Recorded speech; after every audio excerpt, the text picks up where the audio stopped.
Hello guys, myself Vinod Kumar Yadav. I welcome all of you in my online classes of medical surgical nursing. As we all know, in the BSc nursing second year, we are discussing about the cardiovascular system. In the cardiovascular system, we are discussing about the infections of the heart layers. In last previous class, we are discussing about the endocarditis or infective endocarditis. अब endocarditis के बाद जो second layer जो होती है वो कौन सी होती है? मायोकार्डाइटिस या मायोकार्डियम.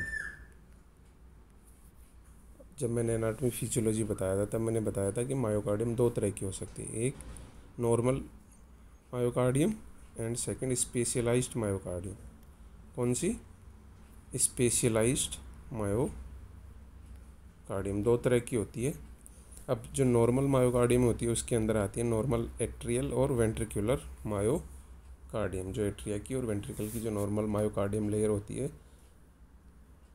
जैसे हार्ट है, इसकी जो मायोकार्डियल लेयर है जो कि लेफ्ट वेंट्रिकल की सबसे थिक होती है वो normal myocardium.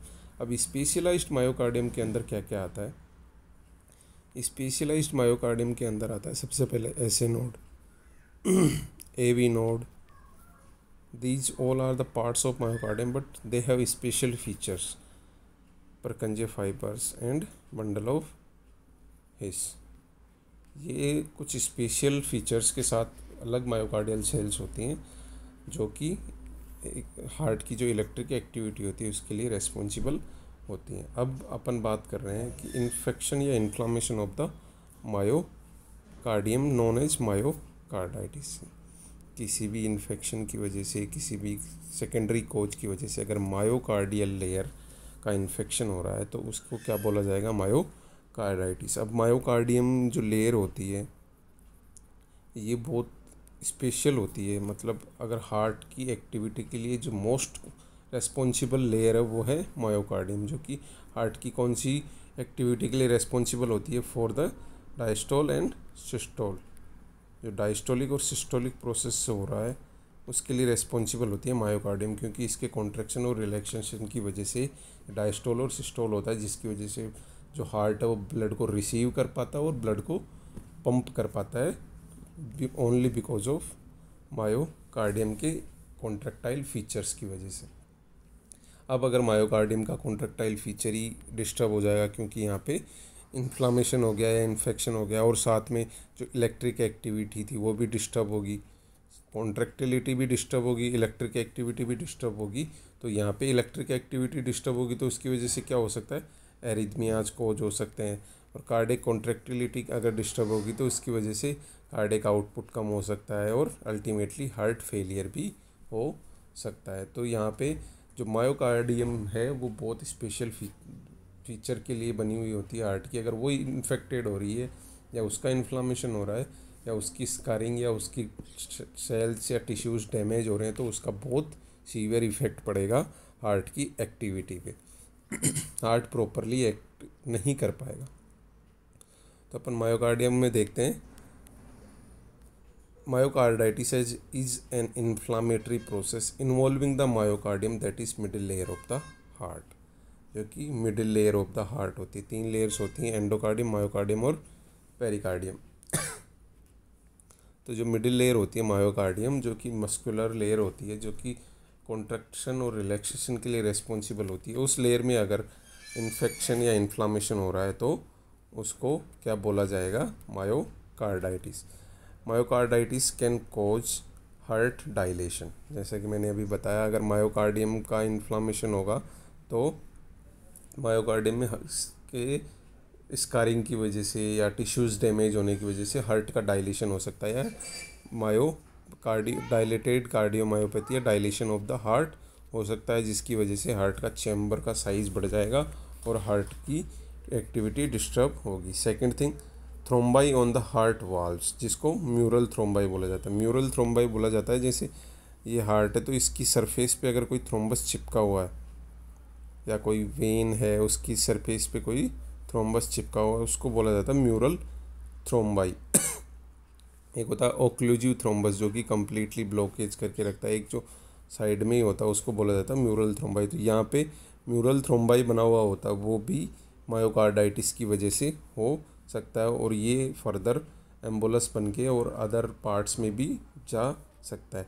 Next, infiltration of circulating blood vessels, RBCs, डब्ल्यूबीसीज, प्लेटलेट्स, फाइब्रिन्स, जो भी ब्लड के कंपोनेंट्स होते हैं वो थ्रू द एंडोकार्डाइटिस मायोकार्डियम तक इनफिल्ट्रेट हो सकते हैं और वहाँ के जो म्यूरल थ्रोम्बाई है उसका फॉर्मेशन कर सकते हैं या फिर अदर इन्फ्लामेटरी रेस्पॉन्स को जनरेट कर सकते हैं। इसके अलावा कोरोनरी वेसल्स के अराउंड भी ऐसा हो सकता है, और between the muscle fibres obviously disturb होंगे क्योंकि मायोकार्डियल लेयर डिस्टर्ब हो रही है, मायोकार्डियल लेयर तक इन्फ्लामेशन या इन्फेक्शन पहुंच गया। And the degeneration of muscle fibres, अगर मसल फाइबर्स का डीजनरेशन हो जाएगा तो हार्ट की जो कॉन्ट्रैक्टिलिटी और रिलैक्स करने की जो पावर थी वो डिस्टर्ब हो सकती है। तो क्या क्या हो सकता है, मायोकार्डाइटिस की वजह से हार्ट का डायलेशन हो सकता है, म्यूरल थ्रोम्बाई फॉर्मेशन हो सकता है, infiltration of circulating blood cells and the muscle fibre degeneration. तो ये सब की वजह से क्या हो सकता है, हार्ट की एक्टिविटी डिस्टर्ब होगी और मे बी हार्ट फेलियर और डेथ भी हो सकती है। Next point, it can affect your hearts electrical system, जैसा कि मैंने अभी बताया, क्योंकि स्कारिंग होगी, डिस्रिथमिया हो सकता है, इलेक्ट्रिकल एक्टिविटी, क्योंकि मायोकार्डियम का ये स्पेशल फीचर होता है इलेक्ट्रिक एक्टिविटी को कंडक्ट करना। तो अगर वो ही अफेक्ट हो रही है तो उसकी वजह से इलेक्ट्रिक एक्टिविटी भी अफेक्ट हो सकती है, हार्ट की एबिलिटी टू पंप भी रिड्यूस हो सकता है एंड कोजिंग रैपिड और एबनॉर्मल हार्ट रिदम। अब जब डायलेशन होगा, एरिथमियाज होगा, तो हार्ट की जो नॉर्मल रैपिड रिदम था उसमें भी रेट एंड रिदम दोनों में डिस्टर्बेंस आ सकता है। तो सिंपली वर्ड्स में मैं बोलूँ तो myocarditis is an inflammation and infection of the myocardial layer, that is the middle layer of the heart wall. जो हार्ट वॉल होती है उसकी जो मिडिल लेयर होती है मायोकार्डियम, उसके इन्फ्लामेशन या इन्फेक्शन को मोस्ट कॉमनली ये क्यों होता है, वायरल इन्फेक्शन की वजह से। जो मायोकार्डाइटिस है उसके होने के मोस्ट कॉमन चांसेस होते हैं कि ये वायरल इन्फेक्शन की वजह से हो सकता है। सेकेंड थिंग, जो मायोकार्डाइटिस है उसकी वजह से क्या हो सकता है, हार्ट का डायलेशन हो सकता है। अब ऑब्वियस सी बात है, इन्फ्लामेशन होगा, मसल फाइबर्स डैमेज होंगे, वहाँ पे स्कारिंग होगी, तो ऑब्वियस सी बात है डायलेशन होगा। साथ में अगर हार्ट की एक्टिविटी डिस्टर्ब हो रही है, कार्डियक आउटपुट कम हो गया, हार्ट का वर्कलोड बढ़ गया, तो उसकी वजह से भी हाइपरट्रोफी हो सकती है और डायलेशन हो सकता है। सेकेंड थिंग, हार्ट की एबिलिटी टू पंप, एबिलिटी जो पंप करने की काम ही हार्ट का है पंप करना, वो भी रिड्यूस हो जाएगी क्योंकि जो मसल्स थी उनकी पावर कम हो जाएगी। Muscle layer, myocardial layer muscle layer होती है, अगर मसल लेयर का डिजनरेशन होना स्टार्ट हो जाएगा तो हार्ट की जो कॉन्ट्रैक्टिलिटी की पावर थी, रिलैक्सेशन की जो पावर थी वो डिस्टर्ब होगी, जिसकी वजह से पंपिंग पावर भी डिस्टर्ब हो सकती है और साथ में अरिथमियाज भी आपको देखने को मिल सकते हैं। इसके बाद बात करें कॉजेज एंड एटियोलॉजी की, तो कॉजेज में often the cause of myocarditis is not identified, मतलब एडियोपैथिक है मोस्टली कि एग्जैक्ट कॉज अपने को पता नहीं है। Potential causes are many but the likelihood of developing myocarditis is rare, मतलब मायोकार्डाइटिस बहुत रेयरली होता है और उसके पोटेंशियल कॉजेज अपन बता सकते हैं, जबकि एग्जैक्ट कॉज अपने को नहीं पता। पोटेंशियल में भी सबसे ज़्यादा जो चांसेज हैं या सबसे ज़्यादा जो मोस्ट कॉमन कॉज है वो होता है वायरल या वायरस इन्फेक्शन, वायरस के इन्फेक्शन की वजह से। कौन से वायरस हैं जो इसके लिए रिस्पॉन्सिबल होते हैं, एडिनो वायरस है, कोक्सेकाई वायरस है, एंटेरो वायरस है, साइटोमेगलो वायरस है, पेरो वायरस है, हेपेटाइटिस सी वायरस है, इन्फ्लुएंजा है, HIV है, हर्पीज है, एप्स्टीन बार, और more than one viral infections एक साथ अगर प्रेजेंट है तो मिक्स्ड इन्फेक्शंस की वजह से भी ऐसा देखने को मिल सकता है। तो ये सारे जो वायरस हैं ये रिस्पॉन्सिबल होते हैं फॉर द मायोकार्डाइटिस। इसके अलावा बैक्टीरियल भी कुछ बैक्टीरियाज हैं, बैक्टीरियल इन्फेक्शन की वजह से भी ऐसा हो सकता है। Most commonly virus is the cause of myocarditis according to the studies. Bacterial में बात करें तो मायोबैक्टीरियल स्पीसीज़ है, क्लेमाइडिया न्यूमोनाई है, स्ट्रेप्टोकोकल स्पीसीज़ है, माइकोप्लाज्मा न्यूमोनाई और ट्रिपेनोमा पैलिडियम, ये कुछ स्पीसीज़ हैं या कुछ बैक्टीरियाज हैं जो कि रेस्पॉन्सिबल होते हैं कि इनकी वजह से आपको मायोकार्डाइटिस देखने को मिल सकता है। इसके बाद बात करें फंगल इन्फेक्शन, फंगस की वजह से भी ऐसा हो सकता है। तो एस्परजिलस है, कैंडिडा है, क्रिप्टोकोकस है, हिस्टोप्लाज्म है, प्रोटोजोअल इन्फेक्शंस और ट्रिपेनोसोमा क्रूजाई, ये कुछ फंगस और प्रोटोजोआज हैं जिनकी वजह से मायोकार्डाइटिस कोज हो सकता है। इसके अलावा पैरासाइट्स जैसे स्किस्टोमायासिस है, लार्वा माइग्रेन्स है, ये पैरासाइट्स हैं जिनकी वजह से, पैरासाइट्स मतलब जो किसी दूसरे के भरोसे ज़िंदा रहते हैं, जिनको किसी ना किसी होस्ट की ज़रूरत होती है, उनको पैरासाइट बोला जाता है। तो ये पैरासाइट्स होते हैं कुछ जो कि अपने को मायोकार्डाइटिस कोज करने के लिए रेस्पॉन्सिबल हो सकते हैं। इसके अलावा कुछ टॉक्सिन्स जैसे एंथ्रासाइक्लिन्स है, कोकेन है, इनके यूज की वजह से या इनके ओवर यूज की वजह से भी समटाइम्स कुछ केसेस देखे गए हैं कि जिनमें मायोकार्डाइटिस फाइंड आउट हुआ है। इसके अलावा हाइपर सेंसिटिविटी या ऑटो इम्यून, कुछ ड्रग्स होती हैं जिनकी हाइपर सेंसिटिविटी या ओवरडोज की वजह से भी कई बार आपको देखने को मिलता है कि मायोकार्डाइटिस हो सकता है, जैसे क्लोजापाइन है, सल्फोनामाइड्स हैं, सिफेलोस्पोरिन है, पेनिसिलिन है, ट्राईसाइक्लिक एंटी डिप्रेसेंट है। तो ये कुछ एंटीबायोटिक्स और एंटी डिप्रेसेंट्स हैं जिनकी वजह से आपको देखने को मिल सकता है कि इनकी हाइपर सेंसिटिविटी की वजह से, या कई पेशेंट्स को इनके लिए हाइपर सेंसिटिविटी होती है तो वो पेशेंट्स में मायोकार्डियल इन्फ्लामेशन आपको देखने को मिल सकता है। तो viral, bacterial, fungal, parasitic, toxins, hyper sensitivity, ये सब पोटेंशियल फैक्टर्स है, एग्जैक्ट कोज तो अननोन है। इसके अलावा कुछ ऑटो इम्यून एक्टिवेशंस है या ऑटो इम्यून कंडीशंस होते हैं, उनकी वजह से भी ऐसा हो सकता है या मायोकार्डाइटिस आपको देखने को मिल सकता है, जिसमें सबसे फर्स्ट है small pox vaccination. Small pox का वैक्सीनेशन होता है, वो वैक्सीन जब अपन यूज करते हैं तो उसके हाइपर सेंसिटिविटी या ऑटो इम्यून कंडीशन जनरेट हो जाती है, जिसकी वजह से ऐसा हो सकता है। Next, giant cell myocarditis. Giant cell myocarditis मतलब जो जाइंट सेल्स होती हैं, जो मैक्रोफेजेस होती हैं, वो कई बार इनफिल्ट्रेट होके मायोकार्डियल लेयर तक आ जाती हैं, जिसकी वजह से ऐसा मायोकार्डाइटिस आपको देखने को मिल सकता है। उसको बोला जाता है जाइंट सेल मायोकार्डाइटिस। जो जाइंट सेल्स होती हैं, मैक्रोफेजेस, ब्लड सेल्स होती हैं, वो अगर इन्फिल्ट्रेट होकर मायोकार्डाइटिस या मायोकार्डियम लेयर तक आ रही हैं तो उसकी वजह से होने वाले ऑटो इम्यून एक्टिवेशन को जाइंट सेल मायोकार्डाइटिस बोला जाता है। नेक्स्ट रहता है चर्ग-स्ट्रॉस सिंड्रोम, CHURGSTRUSS, चर्ग-स्ट्रॉस सिंड्रोम। इसको वेस्कुलाइटिस के नाम से भी जाना जाता है। वेस्कुलाइटिस मतलब the inflammation of the blood vessels. जो ब्लड वेसल्स होती हैं अपनी बॉडी में, मोस्ट कॉमनली स्मॉल एंड जो मीडियम साइज़ की जो ब्लड वेसल्स होती हैं, उनको अफेक्ट करता है या उनका इन्फ्लामेशन हो रहा है तो उसको चर्ग-स्ट्रॉस सिंड्रोम के नाम से जाना जाता है। क्या होता है चर्ग-स्ट्रॉस सिंड्रोम? वेस्कुलाइटिस या inflammation of the small and middle sized blood vessels is known as Churg Strauss syndrome. Next, inflammatory bowel disease. जो बाउल होता है, बाउल सिस्टम होता है या जो GI ट्रैक्ट होता है, उसकी जो इन्फ्लामेटरी बाउल डिजीज़ेज होती हैं, जैसे क्रॉन्स डिजीज़ है, अल्सरेटिव कोलाइटिस है, ये सब कंडीशंस की वजह से भी, इनकी ऑटो इम्यून कंडीशन की वजह से, क्योंकि जैसे किसी को इन्फ्लामेटरी बाउल डिजीज़ हुआ तो उस वक्त कोई इन्फ्लामेशन हुआ तो उसके रेस्पॉन्स में भी या उसके लिए जो एंटीबॉडीज़ बनी थी वो अपनी बॉडी के बहुत सारे पार्ट्स को अफेक्ट कर सकती है। ये सब ऑटो इम्यून एक्टिवेशन है। मतलब ये जब ये डिजीज़ होंगी, उनके लिए जो एंटीबॉडीज़ बनेंगी वो कई बार अपनी बॉडी के जो सेल्स या प्रोटीन्स होते हैं उनको फॉरेन सेल्स या फॉरेन प्रोटीन्स समझ लेती हैं और उन पे अटैक करना स्टार्ट कर देती है, जिसकी वजह से जो बॉडी की ओन सेल्स हैं वो डैमेज होना स्टार्ट हो जाती हैं।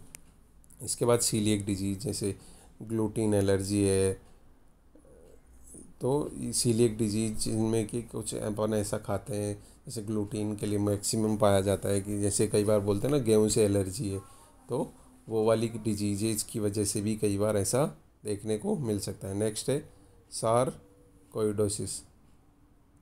सारकोइडोसिस में क्या होता है, जो लिम्फ नोड्स होते हैं उनका एनलार्जमेंट हो जाता है। लिम्फ नोड एनलार्जमेंट को सारकोइडोसिस बोलते हैं। कहीं पे भी जो छोटे छोटे ब्लड वेसल लिम्फ नोड्स होते हैं उनके एनलार्जमेंट को बॉडी में कहीं पे भी हो सकते हैं। Anywhere in the body if the lymph node enlargement is there, that condition is known as sarcoidosis. तो उसकी वजह से भी, क्योंकि lymph nodes are the part of immune system, तो कई बार वो हाइपर एक्टिव हो जाते हैं। उनके लिए जो सार्कोइडोसिस की कंडीशन है उसमें जो एंटीबॉडीज़ बनते हैं वो कई बार अपनी बॉडी की सेल्स को और प्रोटीन्स को फॉरेन समझ लेते हैं और उन पे अटैक कर देते हैं। एसएलई जो कि पहले से एक ऑटो इम्यून कंडीशन है, इन सब का रीज़न, इन सब डिजीज़ेस का रीज़न ऑटो इम्यूनिटी भी हो सकता है कि ये सब कंडीशंस की वजह से ऑटो इम्यूनिटी जनरेट होती है और अपनी बॉडी को अफेक्ट कर सकते हैं। एसएलई मतलब सिस्टमिक ल्यूपस इरिथेमेटस, सिस्टमिक ल्यूपस इरिथेमेटस, जो कि एक ऑटो इम्यून कंडीशन होती है जो कि बॉडी के बहुत सारे heart, blood vessels, joints, skin सबको अफेक्ट करती है। ऑटो इम्यून जो एंटीबॉडीज़ बन जाती हैं वो वहाँ पे अफेक्ट करते हैं। इसके बाद लास्ट है वेगनर ग्रेनुलोमेटोसिस। ये भी जो ब्लड वेसल्स होती हैं उनके अंदर इन्फ्लामेशन हो जाता है, उसी कंडीशन को बोला जाता है वेगनर्स ग्रेनुलोमेटोसिस। ग्रेनुलोमा बन जाए साथ में तो उसको वेगनर मतलब जो स्मॉल और मिडिल साइज्ड ब्लड वेसल्स होती हैं उनका इन्फ्लामेशन हो रहा है अगर ऑटो इम्यून कंडीशन की वजह से, तो उसको बोला जाता है वेगनर्स ग्रेनुलोमेटोसिस। ये अलग अलग, ये दोनों सेम सी कंडीशन है, बस इनमें जो आइडेंटिफाई करने वाले साइंटिस्ट थे उनके नाम के अकॉर्डिंग इनको अलग अलग नाम दिया गया है। इसके अंदर ग्रेनुलोमेटोसिस के साथ साथ एक कंडीशन और साथ में होती है, जबकि इसके अंदर अकेली जो ब्लड वेसल्स का इन्फ्लामेशन ही होता है। तो ये कुछ ऑटो इम्यून कंडीशंस हैं जो कि रेस्पॉन्सिबल होती है मायोकार्डाइटिस के लिए। तो the myocarditis is caused by viral infection, bacterial infection, fungal infection, toxins, parasites, hyper sensitivity of some drugs and auto immunity activations. इन सब की वजह से कई बार आपको देखने को मिल सकती है मायोकार्डाइटिस। इसके बाद बात करें पैथोफिजियोलॉजी। तो पैथोफिजियोलॉजी में सबसे पहले देखें तो इटियोलॉजिकल फैक्टर्स के अंदर ये सब आ जाता है, auto immune condition, viral infection, bacterial, fungal. तो कोई भी इन्फेक्शन हो रहा है या कोई भी एंटीबॉडी जो जनरेट हो रहा है वो क्या करेगा, इन्वेड होगा कहाँ पे, मायोकार्डियम और मायोसाइट्स तक, तभी तो इन्फेक्ट करेगा मायोकार्डियम को। जब मायोकार्डियम तक उसका इन्वेजन होगा या इन्वेड होकर वो मायोकार्डियम तक पहुँचेगा, जैसे वो मायोकार्डियम तक पहुँचेगा वहाँ पे इन्फ्लामेटरी रिएक्शन स्टार्ट होगी। इन्फ्लामेटरी रिएक्शन मतलब इम्यून रेस्पॉन्स एक्टिव होगा। इम्यून रेस्पॉन्स एक्टिव होगा तो वहाँ पे ब्लड सेल्स आएंगी, प्लेटलेट्स आएंगी, WBCs आएंगी, RBC, फाइब्रिन्स, बहुत सारी चीज़ें वहाँ पे आके इकट्ठा होंगी, जिसकी वजह से वहाँ पे इन्फ्लामेटरी रेस्पॉन्स जनरेट होगा और वहाँ पे सेल्यूलर डैमेज होगा और साथ में नेक्रोसिस या फिर जिसको बोल सकते हैं स्कारिंग। जब नेक्रोस हो जाएंगी सेल तो बाद में वो स्कार फॉर्मेशन कर लेती है, मतलब डेड टिश्यू फॉर्मेशन। तो डेड टिश्यूज़ के अंदर इलेक्ट्रिक कंडक्शन नहीं होता है तो हार्ट की इलेक्ट्रिक एक्टिविटी डिस्टर्ब हो सकती है, डिसरिथमिया जनरेट हो सकता है, हाइपरट्रोपी हो सकती है या रेस्ट्रिक्टिव हाइपरट्रोपी या कार्डियोमायोपैथीज हो सकती हैं। रेस्ट्रिक्टिव मतलब स्कारिंग हो जाएगा जिसकी वजह से कॉन्ट्रैक्शन रिलैक्सेशन का जो प्रोसेस था वो डिस्टर्ब होगा और उसकी वजह से हार्ट की एबिलिटी डिस्टर्ब होगी, तो हार्ट फेलियर भी हो सकता है। तो सेल्यूलर डैमेज और नेक्रोसिस स्टार्ट हो जाएगा जब इन्फ्लामेटरी प्रोसेस होगा। तो साथ में इसमें क्या है, कुछ ऑटो इम्यून कंडीशंस है वो भी हेल्प कर देती हैं जिससे और ज़्यादा फर्दर इन्फेक्शन या फर्दर नेक्रोसिस और सेल्यूलर डैमेज हो जाता है। साथ इसके बाद होगा जैसे जैसे इन्फेक्शन प्रोग्रेस करेगा auto immune response are activated. जैसे मैंने बताया कि ऑटो इम्यूनिटी जो होती है वो और ज़्यादा इसको एक्टिवेट कर देती है, जिसकी वजह से और ज़्यादा डिस्ट्रक्शन ऑफ मायोसाइट्स होने लग जाता है। और मायोसाइट्स अगर डिस्ट्रक्ट होने लग जाएंगे तो जिसकी वजह से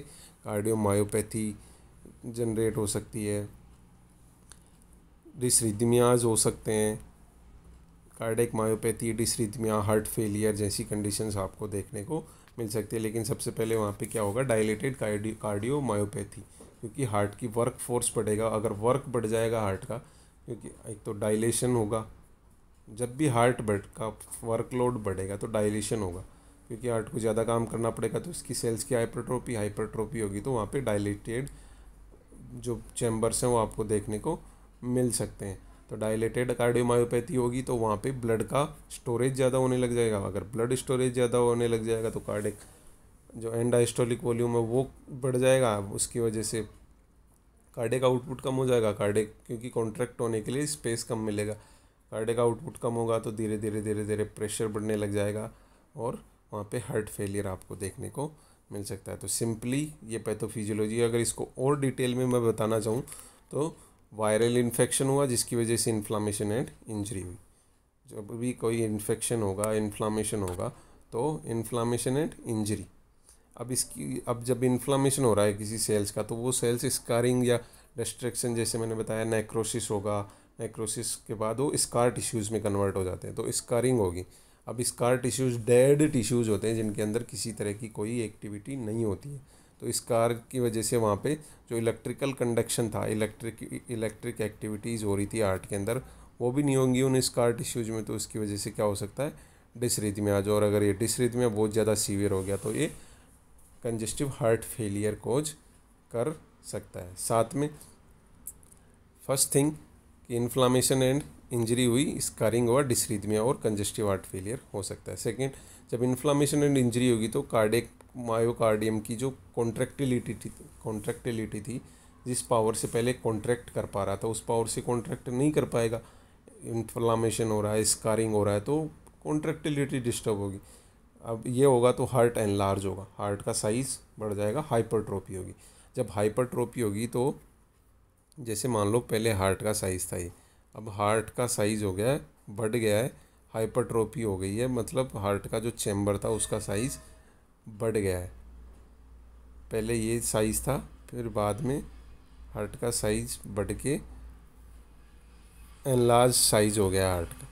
तो जो एनलार्जमेंट की वजह से चैम्बर का साइज़ बढ़ जाएगा, चैम्बर का साइज़ बढ़ेगा तो and diastolic volume, left ventricular and diastolic volume बढ़ जाएगा। एंड डायस्टोलिक वॉल्यूम मतलब जो डायस्टोल का टाइम होता है उसके एंड में, मतलब जब हार्ट रिलैक्स, कंप्लीटली रिलैक्स हो रहा होता है, एंड डायस्टोल, ये रिलैक्सेशन कंप्लीट हो, डायस्टोल का मतलब क्या होता है, रिलैक्सेशन।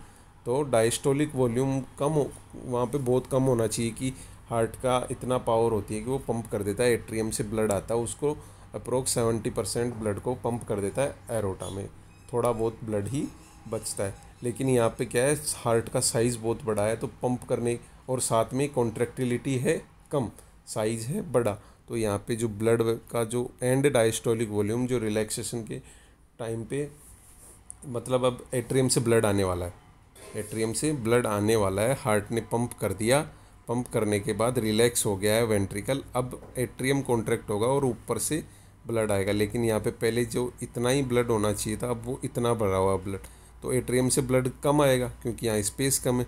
तो धीरे धीरे क्या होगा, लेफ्ट एट्रियल प्रेशर भी बढ़ने लग जाएगा, क्योंकि यहाँ से जितना ब्लड आना चाहिए उतना नहीं आएगा, तो एट्रियम में प्रेशर बढ़ने लग जाएगा। अब एट्रियम में प्रेशर बढ़ेगा तो ये पीछे की साइड कहाँ जाएगा, जो लंग्स से प्योर ब्लड लेके आ रही थी, जो पल्मोनरी वेन्स, उन वेन्स में प्रेशर बढ़ेगा और उसकी वजह से वहाँ पे पल्मोनरी इडीमा कोज हो सकता है, और अल्टीमेटली ये क्या कोज कर सकती है, कंजेस्टिव हार्ट फेलियर।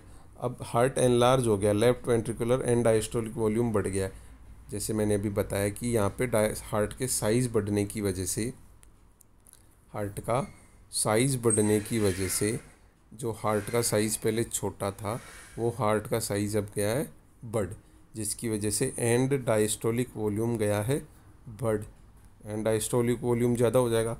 मतलब जब हार्ट कंप्लीटली रिलैक्स कर रहा होता है, लास्ट स्टेज होती है कि अब ऊपर से ब्लड आ रहा है, तो उस टाइम पे डायस्टोलिक वॉल्यूम जो होता है वो ज़्यादा होता है नॉर्मल से, क्योंकि हार्ट का साइज़ बड़ा है, कॉन्ट्रैक्टिलिटी पावर कम है, तो एक तो कॉन्ट्रैक्शन भी उतना स्ट्रॉन्ग नहीं हो रहा, और एक साइज़, एक तो छोटा गुब्बारा है, उसको आप पंप करो तो उससे ज़्यादा स्पीड से ज़्यादा ब्लड फेंक सकता है, एक बड़ा गुब्बारा, उससे ब्लड का अमाउंट सेम है दोनों में, साइज़ बड़ा हुआ है, ब्लड का अमाउंट सेम है लेकिन साइज़ बड़ा हुआ है। तो उस कंडीशन में क्या होता है, जो बड़ा साइज़ का जो पंप होता है उसके अंदर उतनी पावर भी कम है और ब्लड भी ज़्यादा भरा हुआ है। तो उस कंडीशन के अंदर क्या होता है, जो एंड डायस्टोलिक वॉल्यूम है, या मतलब एक बार पंप करने के बाद जब रिलैक्स कर रहा है तो उस वक्त उसमें बहुत ज़्यादा ब्लड भरा हुआ होता है, तो जब एट्रियम से ब्लड आ रहा होता है तो उस एट्रियम से ब्लड आने वाले को उतना स्पेस नहीं मिल पाता, तो वो धीरे धीरे पीछे की साइड आपको प्रेशर बढ़ जाता है। साथ में जब एंड आइस यहाँ पे ब्लड नॉर्मली होना चाहिए था इतना, लेकिन पंप करने के बाद डायस्टोल के टाइम पे ब्लड भरा हुआ है इतना, अब इसमें इतना ही स्पेस बचा है। तो अब कॉन्ट्रैक्टिलिटी भी कम हो गई है साथ में, और स्पेस भी कम है ब्लड को आने के लिए, तो कम ही ब्लड आएगा। और यहाँ पे कॉन्ट्रैक्टिलिटी पावर कम है, एनलार्जमेंट भी हो रखा है, तो उतना ब्लड पंप कर पाएगा कि नॉर्मली जितना करता है, क्योंकि यहाँ पे दो चीज़ें साथ में हो रही हैं, एक तो हार्ट की कॉन्ट्रैक्टिलिटी है वो भी कम हो रही है, और हार्ट का साइज़ भी बढ़े। तो बड़े साइज़ की चीज़ को कम पावर से दबाना, एक छोटे साइज़ की चीज़ को ज़्यादा पावर से दबाना, तो ज़्यादा कार्डियक आउटपुट किसका होगा? जब साइज छोटा था और कॉन्ट्रैक्टिलिटी नॉर्मल थी, लेकिन अब यहाँ पे साइज़ बढ़ा है, कॉन्ट्रैक्टिलिटी डिस्टर्ब हो गई है, तो कार्डियक आउटपुट भी कम हो जाएगा। कार्डियक आउटपुट कम होगा तो सिंपैथेटिक नर्वस सिस्टम एक्टिवेट होगा, वो क्या करेगा? हार्ट की रेट को बढ़ा देगा, हार्ट रेट बढ़ेगी, हार्ट का वर्कलोड बढ़ेगा, वर्कलोड बढ़ेगा तो अल्टीमेटली हार्ट फेलियर हो सकता है। तो सिंपली यहाँ पे 3 लिंकेज हैं। सबसे पहला कि वायरल इन्फेक्शन, इन्फ्लामेशन होगा, उसकी वजह से स्कारिंग होगी। स्कार टिश्यूज़ डेड टिश्यूज़ होते हैं, तो डेड टिश्यूज़ होते हैं उनके अंदर किसी तरह की कोई एक्टिविटी नहीं होती है, तो वहाँ पे जो इलेक्ट्रिकल कंडक्शन हो रहा था वो डिस्टर्ब होगा, और रिदमिया और ultimately heart failure. Second thing, cardiac myocardiality disturb हुई, कॉन्ट्रैक्टिलिटी डिस्टर्ब हुई, हार्ट का साइज़ बढ़ा, कार्डियक आउटपुट कम हुआ, सिंपैथेटिक नर्वस सिस्टम एक्टिवेट हुआ, हार्ट रेट बढ़ी, हार्ट रेट बढ़ने से कार्डियक वर्कलोड बढ़ा, और उस वर्कलोड की वजह से congestive heart failure. Third thing, heart का साइज़ बढ़ा, कॉन्ट्रैक्टिलिटी कम हुई तो एंड डायस्टोलिक वॉल्यूम बढ़ा, जिसकी वजह से एट्रियल प्रेशर बढ़ेगा, एट्रियल प्रेशर बढ़ेगा तो पल्मोनरी ईडिमा होगा, पल्मोनरी हाइपरटेंशन, पल्मोनरी ईडिमा, और अल्टीमेटली कंजेस्टिव हार्ट फेलियर। तो सिंपली जो इफ़ेक्ट होगा वो क्या होगा कि अगर मायोकार्डाइटिस हो रहा है, अगर मायोकार्डियल लेयर डिस्टर्ब हो रही है, तो उसकी वजह से आपको हार्ट फेलियर, डेथ, डिसरिथमियाज या आर्ट्रियल प्रेशर, पल्मोनरी ईडिमा, ये सब सिम्टम्स, ब्रीदिंग डिफ़िकल्टीज़, ये सब आपको देखने को मिल सकता है। इसके बाद बात करें क्लिनिकल मैनिफेस्टेशंस की। क्लिनिकल मैनिफेस्टेशंस में if you have a mild case of myocarditis or in the early stage you might have no symptoms or mild symptoms, या तो सिम्टम्स नहीं भी होंगे या बहुत माइल्ड होंगे, जैसे एंजाइना के जैसा पेन हो सकता है, या तो चेस्ट पेन या शॉर्टनेस ऑफ ब्रीथ आपको देखने को मिल सकती है। अब इन सीरियस केसेज में कुछ अदर सिम्टम्स होते हैं, जैसे कि सबसे पहले तो जो वायरल इन्फेक्शन मैंने बताया, वायरल बैक्टीरियल या जो भी इन्फेक्शन है उससे होने वाले सिम्टम्स तो सारे आएंगे, जैसे जॉइंट पेन, फीवर, बॉडी एक, सोर थ्रोट, मेलेज, लिम्फेडिनोपैथी मतलब एनलार्जमेंट ऑफ लिम्फ नोड्स, और डायरिया। ये सब जो वायरल इन्फेक्शन की वजह से होने वाले सिम्टम्स हैं वो सब आपको देखने को मिलेंगे। साथ में अब वायरल इन्फेक्शन ने मायोकार्डाइटिस कोज कर दिया है, तो नॉर्मल या माइल्ड के अंदर तो आपको चेस्ट पेन और शॉर्टनेस ऑफ ब्रीथ देखने को मिल सकता है, लेकिन in severe cases of myocarditis आपको सिम्टम्स देखने को मिलेंगे, जैसे chest pain, myocardial contractility disturb हो रही है, हार्ट एनलार्जमेंट हो रहा है तो चेस्ट पेन होगा। Second, rapid and abnormal heart rhythm, arrhythmias, जो इस मायोकार्डियल टिश्यूज की स्कारिंग हो रही थी, वो डेड हो रहे थे, नेक्रोसिस हो रहा था, तो उसकी वजह से जो इलेक्ट्रिकल एक्टिविटी है वो डिस्टर्ब होगी, और इलेक्ट्रिकल एक्टिविटी डिस्टर्ब होगी तो वहाँ पे अरिथमियाज या डिसरिथमियाज आपको देखने को मिल सकते हैं, मतलब रिदम में चेंज हो सकता है। इसके बाद shortness of breath at rest और ड्यूरिंग फिजिकल एक्टिविटी, क्योंकि जैसे ही अपन कोई एक्टिविटी करेंगे तो वर्कलोड बढ़ेगा, उसकी वजह से आपको शॉर्टनेस ऑफ ब्रीथ हो सकता है। और नॉर्मली भी जब आप कुछ काम नहीं कर रहे हो, क्योंकि सीवियर केस है, सीवियर केसेस में आपको नॉर्मली, जैसे कि आपने बात की थी मायोकार्डियल इन्फाक्शन, उसमें भी जब मायोकार्डियल सेल्स टिश्यूज़ डैमेज हो रहे थे तो वहाँ पे भी चेस्ट पेन एट रेस्ट ही हो रहा था, तो वैसे ही यहाँ पे भी आपको इसकी वजह से मायोकार्डियल एमआई भी हो सकता है, मायोकार्डियल इन्फाक्शन भी हो सकता है। तो shortness of breath at rest और फिजिकल एक्टिविटी भी आपको देखने को मिल सकता है। Fluid retention with swelling of your legs, ankles and feets, क्योंकि जैसे मैंने बताया पल्मोनरी ईडिमा होगा तो उसकी वजह से right side of heart affect होगा, राइट साइड ऑफ हार्ट, क्योंकि इधर से जो ब्लड जाना होता है उसको आगे स्पेस ही नहीं मिल रहा है, तो वो पीछे की तरफ स्टोर होता जाएगा, और अल्टीमेटली लेग्स, एंकल्स और फीट्स में आपको फ्लूइड रिटेंशन या इडीमा देखने को मिल सकता है, फटीग हो सकता है। और लास्ट में बात करें लेट कार्डियक साइंस, लेट मतलब थोड़ा लंबा टाइम तक अगर ये मायोकार्डाइटिस बना रहा तो इसकी वजह से आपको हार्ट फेलियर हो सकता है। और उसके कौन से सिम्टम्स आ सकते हैं, जैसे आपको S3 साउंड सुनाई दे सकता है, लंग्स में आपको क्रैकल साउंड आ सकता है, जुगुलार वेन का डिस्टेंशन हो सकता है, सिनकोप मतलब ब्लड सप्लाई डिस्टर्ब होगी तो अनकॉन्शियसनेस हो सकती है, और एंजाइना एंड MI भी आपको देखने को मिल सकते हैं। तो ये लेटर सिम्टम्स हो सकते हैं। तो सिम्टम्स की बात करें, जैसे मैंने बताया कि ये हार्ट है, अब इसका हो गया एनलार्जमेंट। ये नॉर्मली हार्ट था, अब यहाँ पे जो मायोकार्डियल लेयर थी, मायोकार्डियल लेयर मान लो ये यहाँ की मायोकार्डियम अफेक्ट हो रही है। तो अब जो सबसे पहले तो इलेक्ट्रिक एक्टिविटी जो कि कॉन्ट्रैक्शन रिलैक्सेशन का प्रोसेस करती है वो डिस्टर्ब होगी। जब इलेक्ट्रिक एक्टिविटी डिस्टर्ब होगी तो यहाँ पे डिसरिथमियाज आपको देखने को मिल सकते हैं। सेकेंड थिंग, अब इन्फ्लामेशन हो रहा है, कॉन्ट्रैक्टिलिटी डिस्टर्ब हो रही है, स्कारिंग हो रही है, तो चेस्ट पेन भी आपको देखने को मिलेगा। साथ में अब यहाँ पे डिमांड बढ़ जाएगी क्योंकि कार्डियक आउटपुट कम हो जाएगा, कार्डियक आउटपुट कम हो जाएगा तो डिमांड बढ़ जाएगी, डिमांड बढ़ेगी तो, और साथ में यहाँ पे पल्मोनरी इडिमा भी आपको देखने को मिल रहा है, तो उसकी वजह से शॉर्टनेस ऑफ ब्रीथ आपको देखने को मिल सकता है। पल्मोनरी इडिमा हो रहा है, पल्मोनरी इडिमा इधर से जाते हुए यहाँ से right side of the heart को अफेक्ट करेगा। Right side of the heart जब फेलियर होगा तो यहाँ पे आपको जो पेरिफेरल सिम्टम्स है वो देखने को मिल सकते हैं, जिसमें oedema in legs, ankles, feets, ascites, liver enlargement, portal hypertension, ये सब आपको देखने को मिल सकता है। और इसके अलावा फटीग, जो नॉर्मली सभी कोई भी ऐसी कंडीशन जिसमें ब्रीदिंग डिफ़िकल्टी हो रही हो या बीमारी में देखने को मिल सकता है। इसके अलावा लेट अगर लंबे टाइम तक ये कंडीशन बनी रही तो हार्ट फेल होगा, हार्ट फेल होगा तो वहाँ पे S3 साउंड है, क्रैकल साउंड है, क्योंकि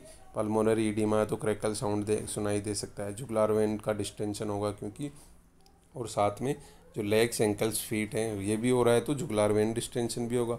ब्रेन को सप्लाई प्रॉपरली नहीं पहुंची तो वहाँ पे अनकॉन्शियसनेस भी हो सकता है। और एंजाइना, मायोकार्डियल टिश्यूज़ भी डैमेज हो सकते हैं क्योंकि blood supply of the heart भी डिस्टर्ब हो सकती है। एंजाइना एंड इसके आगे एक MI और ऐड कर देना कि MI भी आपको इसमें देखने को मिल सकता है मायोकार्डाइटिस की वजह से। तो ये सिंपली क्लिनिकल मैनिफेस्टेशंस।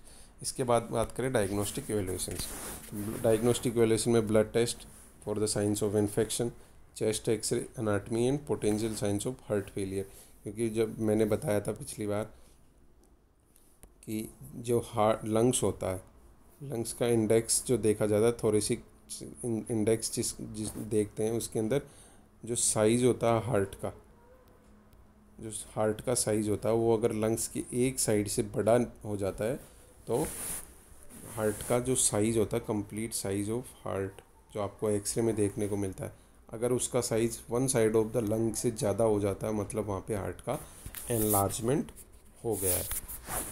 तो इसे थोरेसिक इंडेक्स से आपको पता चल सकता है। ECG से आपको डिसरिथमियाज के बारे में पता चल सकता है। इकोकार्डियोग्राफी से आप पता लगा सकते हो हार्ट के स्ट्रक्चर्स को और फंक्शनल इश्यूज़, एनलार्जमेंट हुआ है, हाइपरट्रोफी हुई है जो भी हुआ है, और myocardial biopsy in some cases में भी perform during a heart catheterization to allow doctor examine a small piece and muscular tissue from the heart. Heart के टिश्यूज़ को लेके और उनका सैम्पलिंग करके आप देखते हैं, सैंपल लेके कि उसके अंदर कौन से पॉजिटिव ऑर्गेनिजम्स या क्या इटियोलॉजिकल फैक्टर रेस्पॉन्सिबल है कंडीशन के लिए। तो ये इसके अलावा एक special expanded criteria for diagnosis of myocarditis के लिए, जैसे अपन ने एंडोकार्डाइटिस के लिए ड्यूक्स क्राइटेरिया देखा था, वैसे ही यहाँ पे एक क्राइटेरिया दिया गया है जिसको 4 कैटेगरीज में डिवाइड किया है। इसकी कैटेगरी फर्स्ट आती है क्लिनिकल सिम्टम्स। कौन से क्लिनिकल सिम्टम्स आपको, जैसे हार्ट फेलियर है, फीवर है, वायरल प्रोड्रोम है, फटीग है, डिस्निया ऑन एक्सर्शन है, चेस्ट पेन है, पाल्पिटेशन है और प्री सिनकोप और सिनकोप।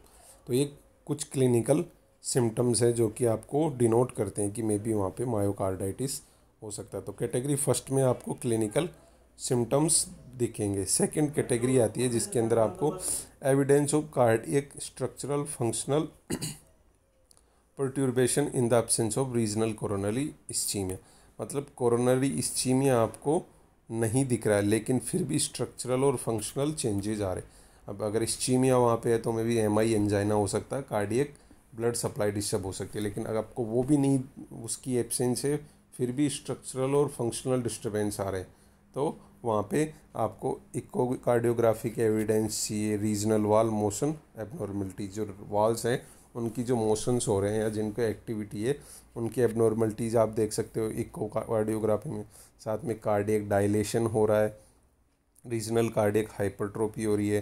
ट्रोपोनिन का रिजल्ट भी बता रहा है कि वहाँ पे कोई ना कोई इन्फ्लामेटरी कंडीशन हुई है। पॉजिटिव इंडियम 111 एंटीमायोसिन साइंटिग्राफी, तो इससे भी ये ट्रोपोनिन के लिए ही की जाती है। तो इससे आपको पता चल सकता है कि हार्ट के अंदर इन्फ्लामेटरी प्रोसेस चल रहा है।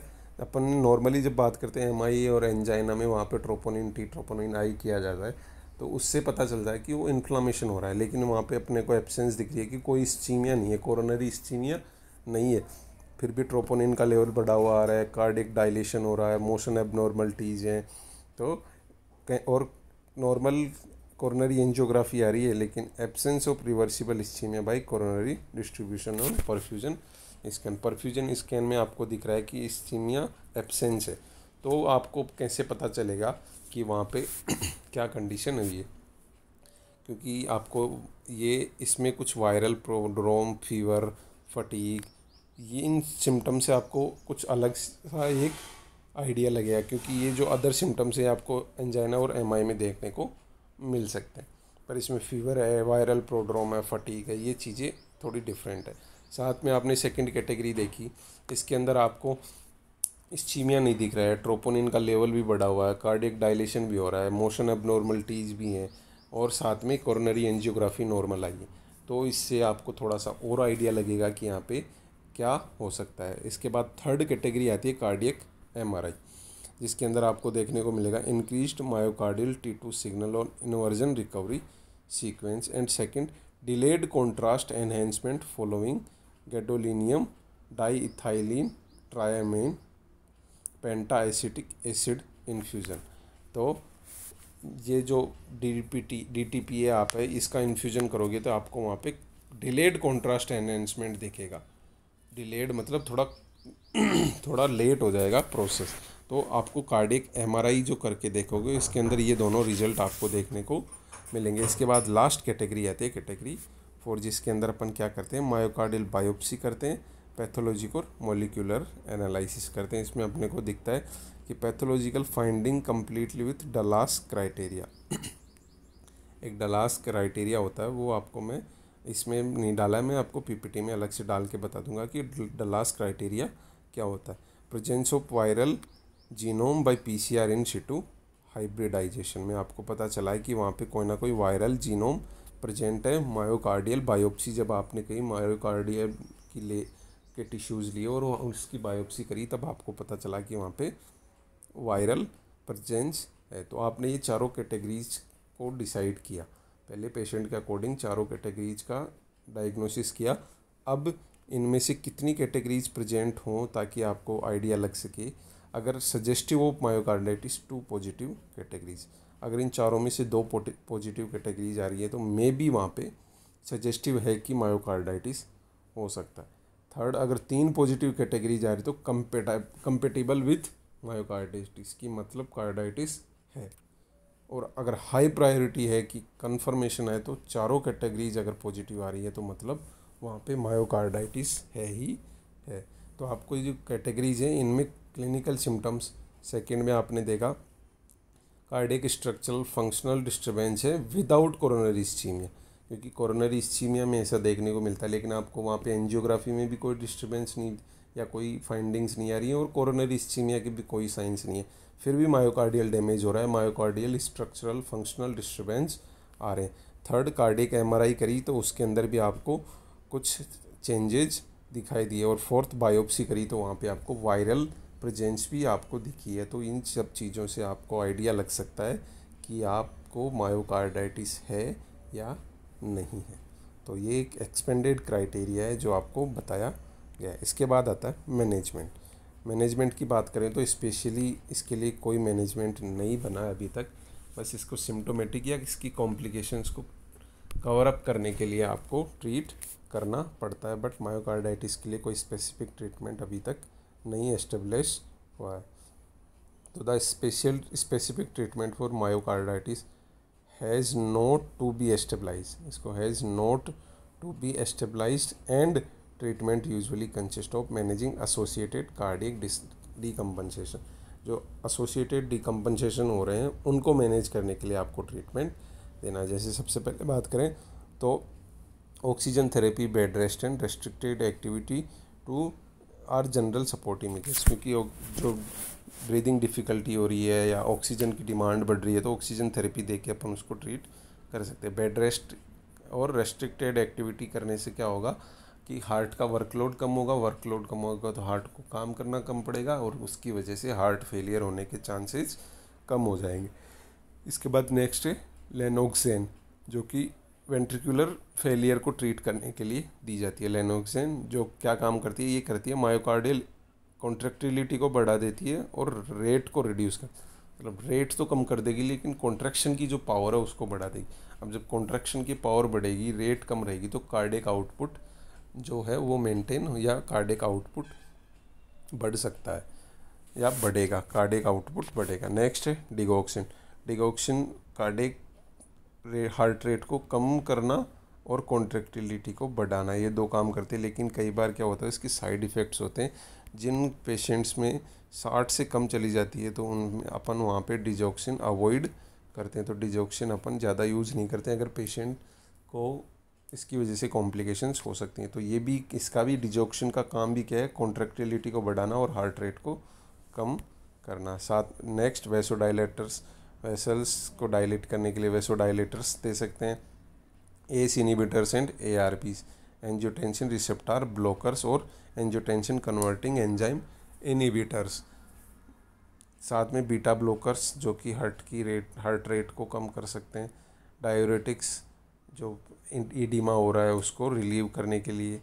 एस इनिबिटर्स और ARBs भी उसी के लिए दिया जाएगा क्योंकि फ्लूइड वॉल्यूम बढ़ जाएगा बॉडी में, तो पल्मोनरी ईडिमा हो रहा है, एंकल ईडिमा हो रहा है, तो इनको ट्रीट करने के लिए आपको ARBs, डायूरेटिक्स और एस इनिबिटर्स देने पड़ेंगे। नेक्स्ट एंटीकोएगुलेंट्स, आपने देखा वहाँ पे थ्रोम्बाई, म्यूरल थ्रोम्बाई फॉर्मेशन हो रहा है तो वो एम्बोलिज्म कोज कर सकता है, पल्मोनरी एम्बोलिज्म हो सकता है, सेरेब्रल एम्बोलिज्म हो सकता है या DVT हो सकता है, तो उसको ट्रीट करने के लिए आपको एंटीकोएगुलेंट्स की ज़रूरत पड़ सकती है।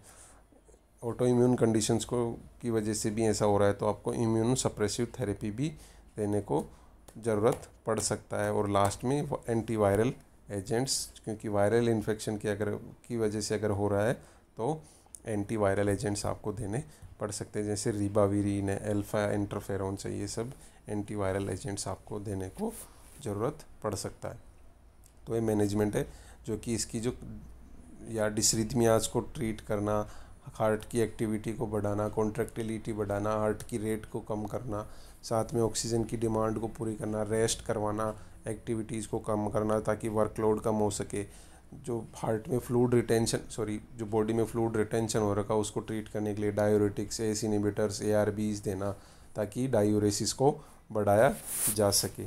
और जो थ्रोम्बाई फॉर्मेशन हो रहा है उसको ट्रीट करने के लिए एंटीकोएगुलेंट्स और antiviral drugs for the viral infection. और ऑटो इम्यून कंडीशंस और ज़्यादा फर्दर जो डिस्ट्रक्शन है वो ना करे, इसके लिए आपको इम्यूनोसप्रेसिव थेरेपी भी देने की ज़रूरत पड़ सकती है। इसके बाद बात करें in severe cases of heart failure. जब हार्ट फेल हो जाता है तो उस कंडीशन में अपने को, जैसा कि मैंने पहले हार्ट फेलियर पढ़ाया था तब उसमें बताया था ventricular assist devices, ventricular assist device उसमें पहले मैंने बताया था। सेकेंड है intra aortic balloon. Ventricular assist device क्या होता है, जैसे कि आपका लेफ्ट वेंट्रिकुलर असिस्ट डिवाइस आपको यूज़ करना है तो इसके अंदर क्या किया जाता है, आपको एट्रियम से डायरेक्ट ट्यूब के थ्रू ब्लड को लेते हैं। यहाँ एक पंपिंग जैसा ही एक आर्टिफिशियल पंप होता है, वो डायरेक्ट एरोटा में पंप करता है, तो वेंट्रिकल तक ब्लड जाता है लेकिन वो ब्लड सीधा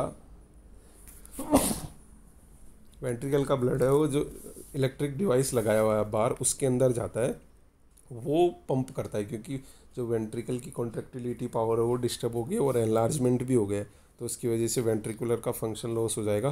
तो डायरेक्ट एट्रियम से या तो या वेंट्रिकल से ब्लड को इसके अंदर डालते हैं, ये पंपिंग का काम ये करेगा और यहाँ से फिर ब्लड एरोटा में चला जाएगा। ऐसे ही अगर आपको राइट वेंट्रिकुलर असिस्ट डिवाइस लगाना है तो उस कंडीशन में क्या होगा, ये हार्ट है तो यहाँ से आपको लिया, यहाँ पे वो डिवाइस और ये सीधा पल्मोनरी आर्टरी के अंदर आपको सप्लाई कर देगा। मतलब पंपिंग का काम आपसे बाहर से जो मशीन लगा रहे हो वो पंप करेगी अब, क्योंकि वेंट्रिकल्स पंप करने में इनेबल हो गए हैं। तो ऐसा वेंट्रिकुलर असिस्ट डिवाइस यूज कर सकते हैं जो कि वेंट्रिकल्स को कॉन्ट्रैक्शन की जो पावर है या कॉन्ट्रैक्शन का जो फंक्शन है, सिस्टोलिक जो फंक्शन है उसके अंदर असिस्ट करता है। इसके बाद है इंट्राओर्टिक बलून पंप। जो एरोटा होती है उसके अंदर बलून लगाया जाता है, जो कि जैसे ये एरोटा है तो एरोटा में एक बलून लगाया तो ये क्या करेगा, जैसे बलून इन्फ्लेट डिफ्लेट होगा ये प्रेशर को बढ़ाए। जैसे यहाँ पे डिफ्लेट हुआ, पहले तो डिफ्लेट है, यहाँ ब्लड आया, यहाँ पे ब्लड है, अब जैसे इन्फ्लेट होगा ये आगे जो ब्लड भरा हुआ उसको पंप करेगा। तो ये हार्ट से पंप की जो पावर थी, पंपिंग की जो पावर थी, जैसे किसी के पंपिंग पावर कम है तो इसको बढ़ा देता है। जैसे ये वेंट्रिकल है, ये अरोटा है। अब इस अरोटा में एक बलून लगाया, अभी तो इन्फ्लेट है, इसने कॉन्ट्रैक्ट किया ब्लड यहाँ तक, इतनी पावर थी कि ये ब्लड यहाँ तक पहुँच पाया। लेकिन जैसे ये कॉन्ट्रैक्शन करेगा इसके बाद अपन इस बलून को फुला देंगे तो ये बलून फूलेगा।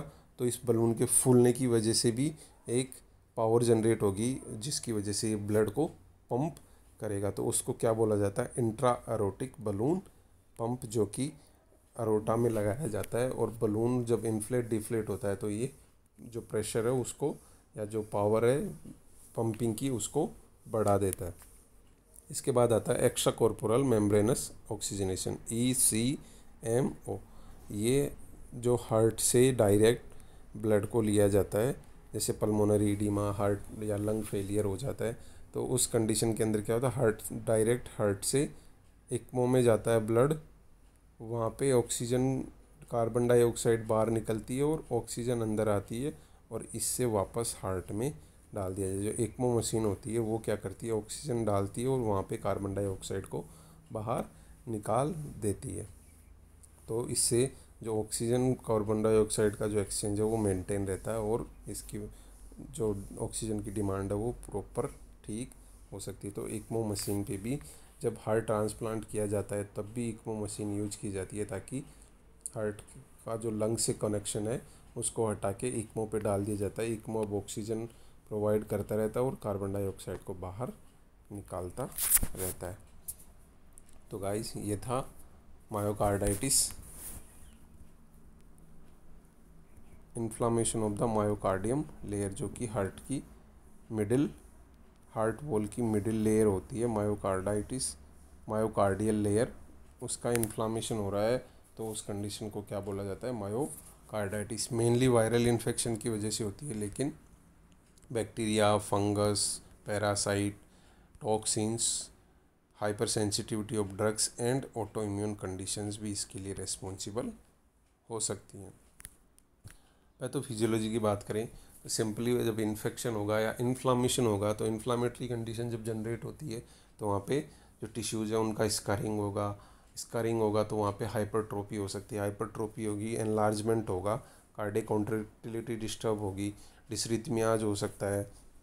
कार्डियक कॉन्ट्रैक्टिलिटी डिस्टर्ब होगी तो एंड डायस्टोलिक वॉल्यूम बढ़ जाएगा, एनलार्जमेंट की वजह से एंड डायस्टोलिक वॉल्यूम बढ़ेगा तो एट्रियल प्रेशर बढ़ेगा, एट्रियल प्रेशर बढ़ेगा तो पल्मोनरी एडिमा हो सकता है और उस अल्टीमेटली हार्ट फेलियर।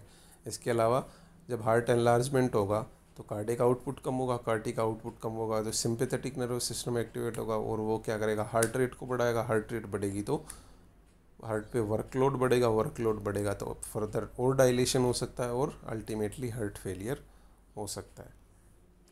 इसके बाद क्लिनिकल मैनिफेस्टेशंस की बात करें तो सिंपली जो है एक क्राइटेरिया है जो कि इसके लिए यूज किया जाता है, जिसके अंदर फर्स्ट 4 कैटेगरीज में डिवाइड किया जाता है। फर्स्ट कैटेगरी में क्लिनिकल सिम्टम्स को देखा जाता है, सेकंड कैटेगरी में स्ट्रक्चरल और फंक्शनल एविडेंस देखे जाते हैं, क्योंकि वहाँ पे इस्चीमिक एविडेंस नहीं मिल रहे हैं आपको, कोरोनरी इस्चीमिया के कोई भी एविडेंस नहीं है तो अदर आपको इन्वेस्टिगेशन करके देखना पड़ रहा है।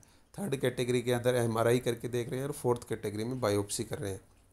तो इन चीज़ों से आपको पता लगेगा कि वहाँ पे वायरल इन्फेक्शन है या इस्चेमिक कोज नहीं है, कोई अदर कोज है। एमआरआई से आपको पता चल सकता है और साथ में क्लिनिकल सिम्टम्स में भी आपको कुछ वेरिएशंस देखने को मिल सकते हैं, जिससे आपको एक आइडिया लग सकता है कि ये एमआई या एंजाइना नहीं, कोई और कंडीशन है जिसकी वजह से जो हार्ट की कॉन्ट्रैक्टिलिटी है या हार्ट की जो फंक्शनिंग है, जो हार्ट की स्ट्रक्चर है वो डिस्टर्बेंस या हार्ट की स्ट्रक्चरल डिस्टर्बेंस वहाँ पे हो रहे हैं। मैनेजमेंट की बात करें तो जो एग्जैक्ट कोई इसके लिए स्पेसिफिक मैनेजमेंट नहीं है, बस इसकी वजह से जो हार्ट की कार्डियक डिकम्पनसेशंस है उनको ट्रीट कर सकते हैं।